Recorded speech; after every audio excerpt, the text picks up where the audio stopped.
halaman 94 wa min babin fil khul'i. Hadisnya karena terlalu panjang mungkin tidak saya sebutkan semua, pada syarahnya saja langsung. Qala, siapa yang qala? Abu Sulaiman Al-Khattabi, fi hadzal hadisi dalilun ala anna al-khul'a faskhun wa laysa bi talaqin. Wa ila hadza dhahaba Ibnu Abbasin wa ihtajja bi qoulihi ta'ala at-talaqu marratani fa imsakum bi ma'rufin al-ayah.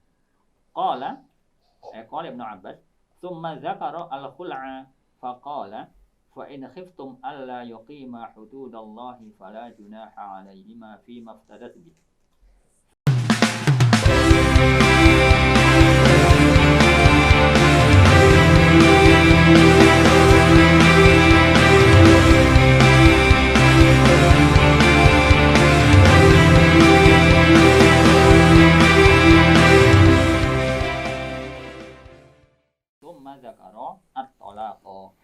Faqala, jadi kalau menurut Ibnu Abbas dan juga tadi disampaikan oleh Abu Sulaiman Al-Khattabi, khulu itu fasakh ya, fasakh tapi bukan tolak. Nah, di antara dalilnya adalah jadi saat Allah Subhanahu wa taala berfirman dalam Al-Baqarah 229 dalam bab tolak, kemudian menjelaskan tentang hukum khulu'. Kemudian menyebutkan kembali di ayat berikutnya bab talak. Nah, lalu kemudian istidlal dari Ibnu Abbas, falau kanal khul'u talaqan lakana talaqu arba'an. Nah, jadi karena tadi dibedakan ya antara hukum talak dan kemudian juga hukum khulu' sesuai urutan ayat tadi, maka Abu Sulaiman Al-Khattabi dan Ibnu Abbas itu berpendapat bahwa khulu' itu bukan fasakh. Nah, lalu kemudian ada hadis juga an Ikrimata an Ibnu Abbasin anna mar'ata Sabit bin Qais ibni Shammasin ikhtala'at minhu. Istri Sabit bin Qais pernah mengajukan gugatan khulu' atau minta dicerai oleh suaminya, yaitu Sabit bin Qais. Faja'ala Nabi sallallahu alaihi wasallam iddataha haidatan. Lalu Rasulullah menentukan iddahnya adalah satu haid. Qala Syekh Abu Sulaiman Al-Khattabi, hadza adallu syai'in ala anna al-khul'a faskhun wa laisa bi talaqin. Jadi dari hadis ini menurut istidlal beliau Abu Sulaiman Al-Khattabi adalah dalil bahwa khulu' itu fasakh dan bukan talak. Li'anna Allah Ta'ala qala, karena Allah Subhanahu wa taala berfirman, wal mutallaqatu, adapun wanita-wanita yang diceraikan, ya tarabbasna bi anfusihinna salasata quru, menunggu iddahnya 3 qurun. Ada yang menafsirkan suci, ada yang menafsirkan haid. Falau kanat hadhihi mutallaqatan, jika wanita yang mempunyai status demikian itu dihukumi wanita yang sudah terceraikan, lam yaqtasir laha ala qur'in wahidin. Jadi intinya adalah kalau Ibnu Abbas, Abu Sulaiman Al-Khattabi berpendapat bahwa khulu' itu bukan fasakh. Wa rawa an Ali wa Utsmana wa Ibnu Mas'udin annal khul'a tatliqatun ba'inatun. Nah, kalau pendapat Ali, Utsman dan Ibnu Mas'ud itu khulu' itu adalah talak ba'in. Wa bihi qala Al-Hasan wa Ibrahim An-Nakhai wa Atha wa Ibnu Al-Musayyib wa Syurah, dan banyak ulama-ulama yang lain, termasuk juga Imam Malik Al-Auza'i, pendapat yang ashah menurut Asy-Syafi'i. Jadi memang dari nas-nas ini dapat saya sampaikan bahwa di kalangan ulama sendiri itu memang terjadi perbedaan pendapat tentang status khulu' itu, apakah dia dikategorikan sebagai fasakh atau tolak. Nah, kalau dari saya pribadi tadi dari nas-nas yang sudah disampaikan oleh Ustaz Parman, kemudian juga Ustaz Sigit dan yang lain, ya nampak-nampaknya begitu ya, memang sama-sama tidak ada nas yang qat'i menjelaskan secara spesifik. Saya pahami juga dari istidlalnya Syekh Al-Khattabi itu juga menurut saya kurang meyakinkan. Bagaimana kemudian beliau dari hadis tadi ya, mungkin Ustaz bisa menjelaskan kepada saya bagaimana hadis istri Sabit bin Qais tadi yang mengajukan gugatan khula' lalu kemudian diberi iddah satu haidhah itu kemudian bisa dijadikan semacam istidlal bahwa khulu itu fasakh bukan tolak. Apakah karena kalau tolak itu harus 3 sementara kalau khulu cukup 1 atau bagaimana, saya kurang begitu klik sebenarnya. Jadi karena nasnya itu tidak sharih ya mungkin kata kuncinya kepada kemaslahatan nanti. Kalau semisal tadi disampaikan oleh Ustaz Sigit latar belakang masalahnya, permasalahan ini banyak dialami ya, juga ditegaskan oleh Ustaz Wijayanto tadi oleh beberapa orang di kalangan ASN dan yang lain. Itu nampaknya kalau kemudian secara otomatis harus pakai muhalal itu ya kayaknya akan banyak sekali status wanita yang sudah janda alias tercerai, bukan janda, mohon maaf, status wanita atau istri-istri yang terceraikan, kan seperti itu. Wallahu a'lam.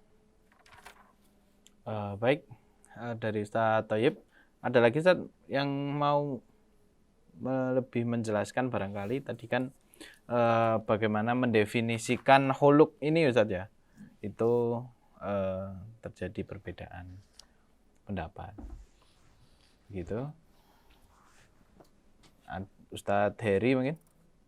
Ya, saya cuma nambahi ya yang telah disampaikan Ustadz Parman dan Ustadz Thayyib terkait dengan pertanyaannya tadi terkait dengan apakah boleh rujuk ketika khulu atau tidak boleh ya. Nah, itu kembali ke perdebatan khulu itu dianggap fasih atau dianggap tolak. Jika dianggap fasih itu boleh melakukan rujuk, jika dianggap tolak itu tidak boleh rujuk. Harus ada muhalilnya. Nah, muhalil itu wanita itu harus menikah dulu dengan laki-laki lain selain suaminya, baru dicerai oleh laki-laki lain tersebut. Kemudian setelah itu baru dia boleh dan juga sudah suami awalnya. Suami istri. Ya betul, sudah. Ya. Di sini saya hanya menyampaikan yang disampaikan oleh Ibnu Rushd di dalam kitab Bidayatul Mustahid. Beliau menyampaikan di situ jumhurul ulama ajma'u ala annahu la raj'ata lizauji 'alal mukhtali'ati fil iddati wal jumhuru ajma'u ala anna lahu ayatazawwajaha biridhaha fi iddatiha. Ibnu Rushd menyampaikan bahwa jumhurul ulama bersepakat bahwa tidak boleh ada rujuk, tidak berhak suami untuk rujuk kepada istri yang telah dikhulu ketika masa iddah. Sedangkan ketika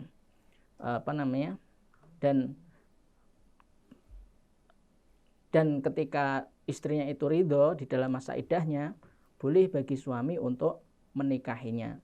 Ini juga maksudnya rancu itu ketika berbicara jumhur itu kan berbicara bahwa jumhur itu menganggapnya sebagai talak, bukan sebagai fasakh.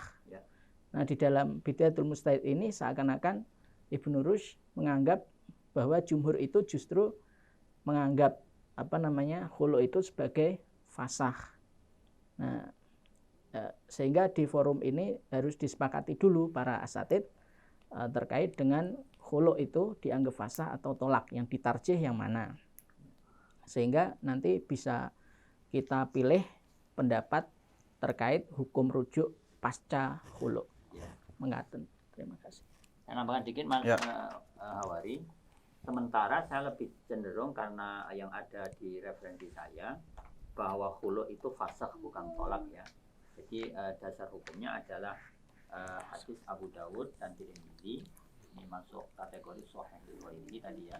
Anna imra'atan Sabit bin Qais, jadi yang menghulu suaminya lalu diberi iddah satu haid saja. Nah, sementara kalau sesuai makna zahir Al-Baqarah 228, wanita yang berstatus terceraikan itu iddahnya adalah 3 haid atau 3 suci. Dengan demikian menggabungkan dari Al-Baqarah 228 dan hadis Abu Dawud dan juga Tirmidzi, itu sementara saya cenderung kepada pendapat bahwa khulu itu fasakh, bukan tolak. Karena juga diperkuat oleh Abu Sulaiman Al-Khattabi dan juga Ibnu Abbas. Wallahu a'lam. Baik. Jadi ketika menghukumi khuluk ini sebagai fasakh, Maka boleh rujuk. maka boleh rujuk dengan cara akad Akad baru, baru dan mahar akad baru dan juga mahar baru. Dan ini lebih mudah daripada talak ya, karena talak nanti akan membuat Iya. Lebih rumit ya. Dan Satu hal secara prakteknya memang kebanyakan khulu itu kalau di Indonesia itu dijatuhkan oleh pengadilan, bukan oleh suami ke istrinya itu. Ya. Sehingga kalau saya sendiri dari pengamatan hukum konven di Indonesia itu lebih dianggap fasakh daripada talak. Kalau di hadis itu kan iqbal, itu kan ke Rasulullah ke suaminya. Artinya yang menceraikan itu adalah suami. Kalau dari hadis itu bisa saja diasumsikan itu sebagai talak. Ya. Tetapi kalau di praktek yang di hukum Indonesia itu lebih ke praktek apa ya? Hakim. Pembatalan nikah atau fasakh itu. Masya Allah. Baik, para asatidz sekalian, saya rasa cukup terkait dengan permasalahan khuluk ini. Karena ini pertanyaan titipan, bukan konsultasi langsung, datang langsung ya. Sehingga apabila kedepannya para jamaah El-Kalam sekalian, kami juga membuka konsultasi langsung apabila nanti ingin berkonsultasi secara langsung. Kita mungkin agar permasalahan lebih jelas ya Ustadz ya. Kalau seperti ini pertanyaan ya kita akan menjawab sesuai dengan pertanyaan yang tertera masuk ke nomor kami begitu. Apabila bisa berkonsultasi langsung, nanti bisa hubungi nomor di bawah ini. Begitu untuk pertanyaan pada sesi kali ini.